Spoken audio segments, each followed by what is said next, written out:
Hello বন্ধুরা, আলোচনার আজকের এপিসোডে আপনাকে স্বাগতম। প্রকৃতির এক অতুলনীয় উপহার নিয়ে আজকে আলোচনা করব। এই জাতীয় ভিডিও পাওয়ার জন্য আমাদের চ্যানেলটি সাবস্ক্রাইব করে রাখতে পারেন। প্রকৃতি আমাদের নানা উপাদানে ভরিয়ে দিয়েছে, তার মধ্যে বাঁশ একটি অনন্য দান।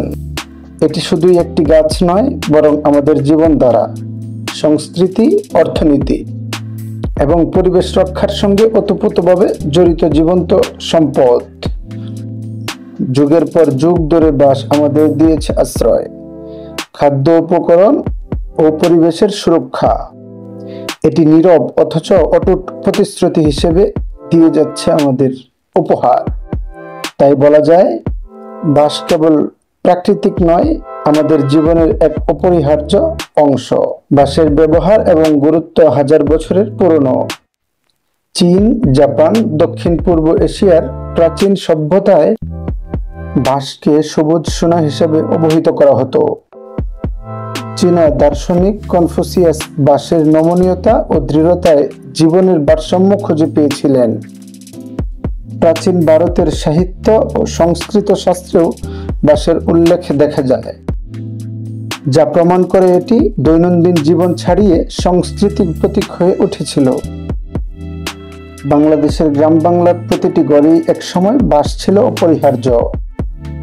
ঘর নির্মাণ, বাঁশ ধরার ফাঁদ, পাটি বোনানোর চাটাই, খেলনা তৈরি কিংবা উৎসবের প্যান্ডেল, সর্বত্রই বাঁশের ছোঁয়া ছিল চোখে পড়ার মতো। বাঁশ দেখতে সরু হলেও এর কাঠামো অত্যন্ত দৃঢ় ও টেকসই।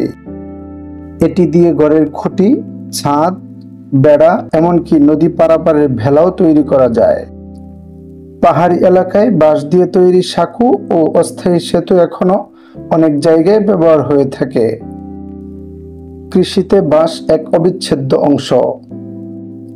ক্ষেতের আল ধরে গাছের মাচা বানানো, গাছ সোজা করতে ঠেকনা দেওয়া, ফসল আনার জুড়ি, চাল থেকে ধান আলাদা করার কুলা, ডালা, চাটাই, সবকিছুতেই বাঁশের ব্যবহার কৃষি সমাজে এক ঐতিহাসিক দৃশ্য।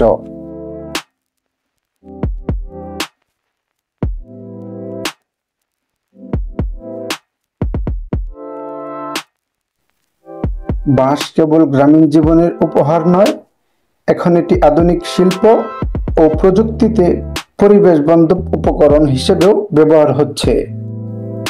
বাঁশের সেলুলোজ দিয়ে তৈরি হচ্ছে কাগজ, কাপড়, টিস্যু, নোটপ্যাড এবং নানা ধরনের লেখার উপকরণ।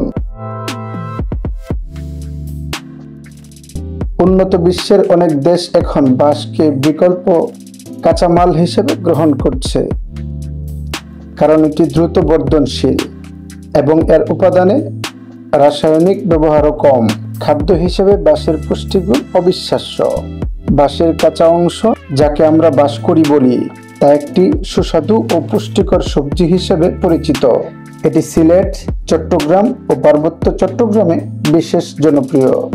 বাঁশকড়ি দিয়ে ভর্তা, সবজি, ঝোল, এমনকি পিঠাতেও ব্যবহার হয়ে থাকে। এতে রয়েছে ফাইবার, অ্যান্টিঅক্সিডেন্ট এবং পটাশিয়াম ও ক্যালসিয়ামের মতো খনিজ উপাদান থাকায় এটি শরীরের জন্য অত্যন্ত উপকারী। গ্রামগঞ্জের মানুষের সঙ্গে সঙ্গে শহরে মানুষদের মধ্যেও বাঁশকড়ির কদর ক্রমশ বাড়ছে। পরিবেশ রক্ষায় বাঁশের অবদান অস্বীকার করার মতো নয়। বাঁশের অন্যতম বৈশিষ্ট্য হচ্ছে এর দ্রুত বৃদ্ধি। গড়ে প্রতি বছর এটি 1 মিটার পর্যন্ত বাড়তে পারে। এর শিকড় ভূমি ধরে রাখে, ফলে মাটি ধস বা ভূমি ধস রোধে এটি কার্যকর। পাশাপাশি বাঁশ বিপুল পরিমাণে কার্বন ডাই অক্সাইড শোষণ করে, যা বায়ুমণ্ডল পরিবর্তন মোকাবেলায় সহায়ক হিসেবে কাজ করে। তাই পরিবেশ রক্ষায় বাঁশ এক নিঃশব্দ যোদ্ধা। সব দিক বিবেচনায় বাঁশ কেবল একটি গাছ নয়, এটি আমাদের সমাজ, সংস্কৃতি, অর্থনীতি, খাদ্য ও পরিবেশের অবিচ্ছেদ্য অংশ। নির্মাণ কাজে, কৃষিকাজে, শিল্প, খাদ্য এবং পরিবেশ রক্ষায় বাঁশের অবদান অনস্বীকার্য। টেকসই উন্নয়নের এই যুগে বাঁশের মতো প্রাকৃতিক পরিবেশ বান্ধব ও বহুমুখী উপাদানগুলোকে গুরুত্ব দেওয়া সময়ের দাবি। বাঁশ প্রকৃতির এক শান্ত সৈনিক, যার উপস্থিতি ছাড়া আমাদের জীবন অনেকখানি শূন্য হতে পারে।